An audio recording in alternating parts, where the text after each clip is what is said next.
Hi there. One of your comments inspired me to finally make a video I'd been thinking about for a while. The absurdity of repetition. How a single mistake can send you back minutes, sometimes an hour or more of progress. Some of the old games had no saves, brutal checkpoints, and gave you a handful of attempts. Obviously not all of them, but a lot of them actually. And if you think Dark Souls is difficult, you probably didn't grow up with some of what 80s and the 90s had to offer. The brutal difficulty of those games wasn't always intentional. It was largely a limitation of design language that was still finding itself. To put it bluntly, we still didn't express enough what are good and bad things in video games. Games that have been around before usually had endless loops, like Galaga or Pac-Man, and good times seemed to be when people played a lot of those games. It seemed like that when people play these games a lot, it was indication of good times. When more complicated games arrived, varied levels and new enemies felt like sufficient innovation on their own. Checkpoints and save systems came later, almost as an afterthought. Again, to be fair, not every game from the 80s, 90s or even early 2000s was brutal endurance test. But the ones that were hard, they earned that reputation honestly. There was no algorithm optimizing the difficulty, no focus group softening the edges. It was just a design pushing against its own limitations and players pushing back. Something made me laugh recently while recording footage for a video game I played as a kid. In the search results, I noticed a creator I'm familiar with, someone who regularly plays Super Mario hacks, a set of hard games on their own. His video though on the Teenage Mutant Ninja Turtle game for Nintendo was titled "A Game Nobody Can Beat." That was a game my brother and I finished on a regular basis without thinking much of it. Looking back at it, the game was hard, don't get me wrong, but it never felt that way to us. Partly because nobody in our circle even owned it. When friends came over, they didn't find it interesting enough to try and beat. So we just kept playing it. Kept getting better without realizing we were getting better. Eventually it stopped feeling difficult at all. Everything we knew about hard parts and when you needed to react in advance or get punished, we just saw it as, yeah well, that's how you do that.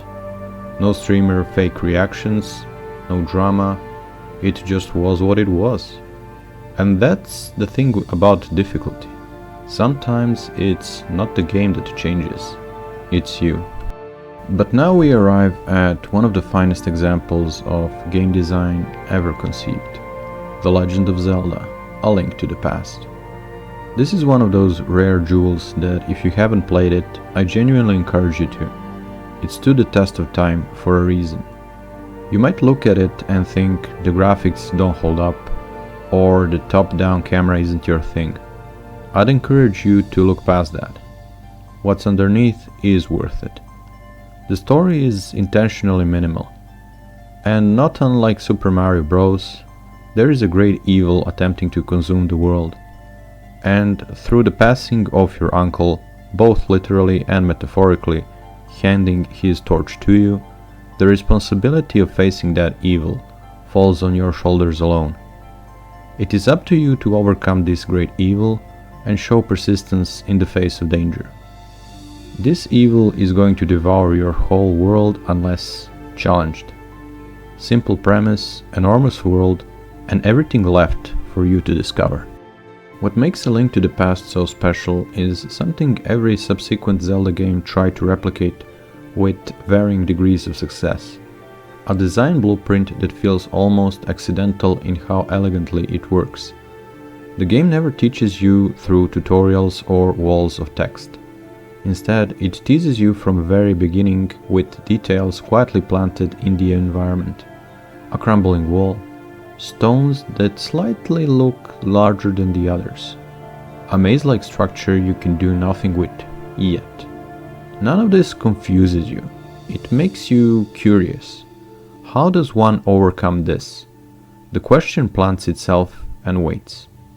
And here's what makes that curiosity genuinely pure. There is no flashy reward waiting on the other side. No rare 5-star unit, no gambling system quietly hooking you, no real money shortcut through which you could buy power. What you find are honest in-game rewards. More health, more item capacity, more utility. Nothing revolutionary, nothing necessary. You could finish the game with almost no upgrades, as speedrunners consistently prove. The secrets exist because discovery feels good. That's the only reason. And somehow, that's enough. It is an honest intrigue to be resolved in the world whether you would like to do it or leave it as is.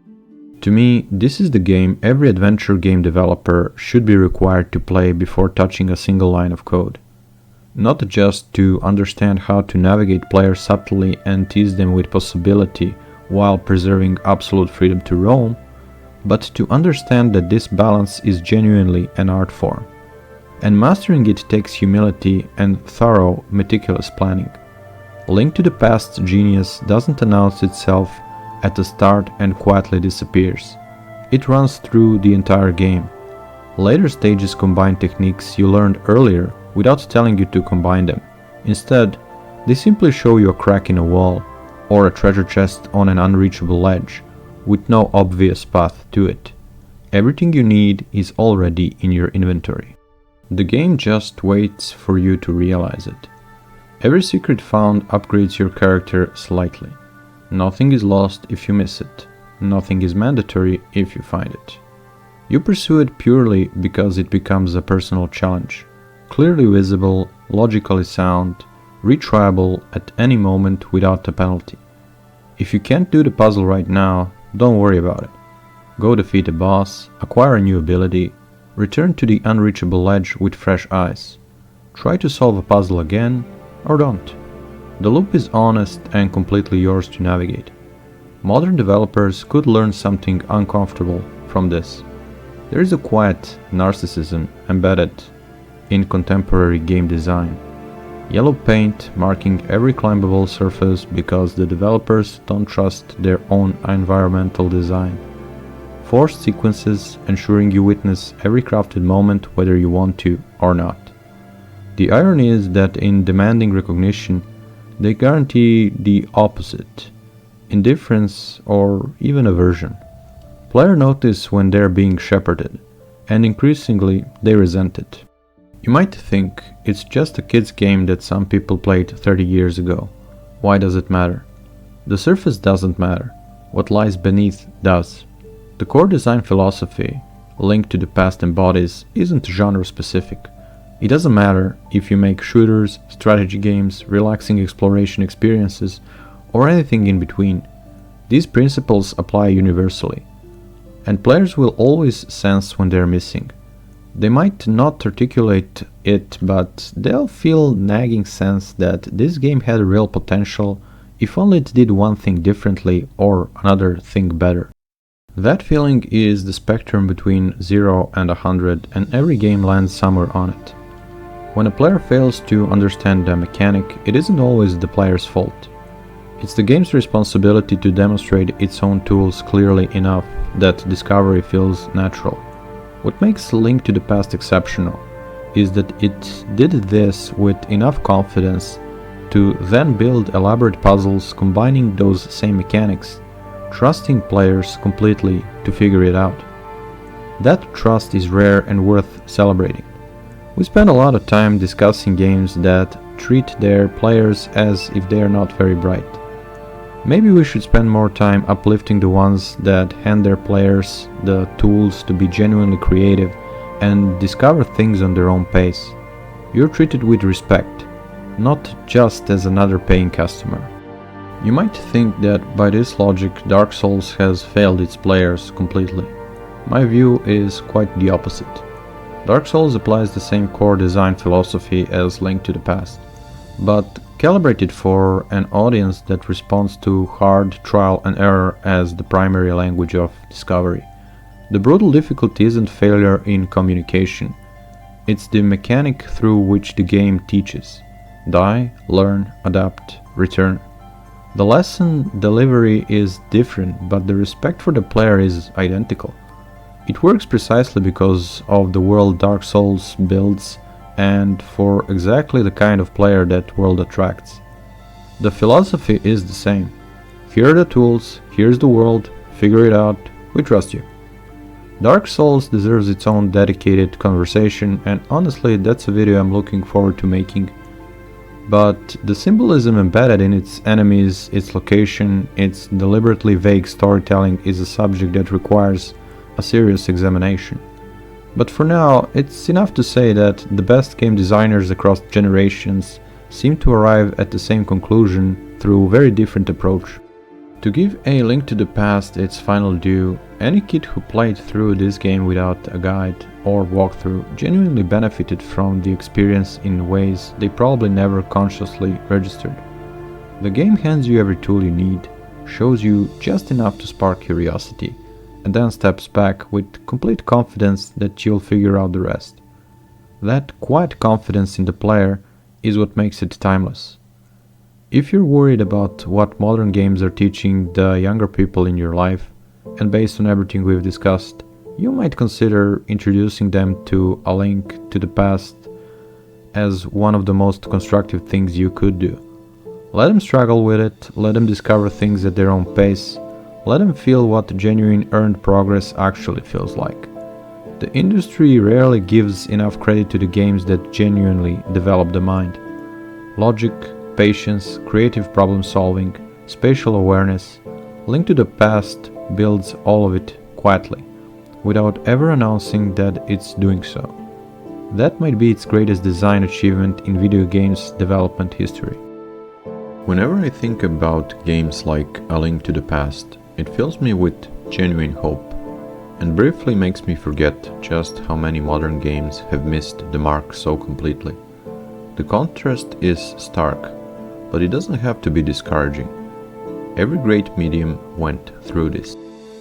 Literature, film, music, television, all of them produce mountains of forgettable work before the truly accomplished pieces rose to the surface and stood the test of time. Video games are no different. The ones that got it right are still here, still being played, still teaching anyone willing to sit with them. We'll learn to appreciate the genuinely accomplished ones the same way we appreciate a great book or a film that reveals something new every time you return to it. It just takes time. And in the meantime, there's always a kingdom of Hyrule. Hopefully you enjoyed this discussion. Hit a like and subscribe for similar topics in the future, and I will talk to you in the next video. Take care.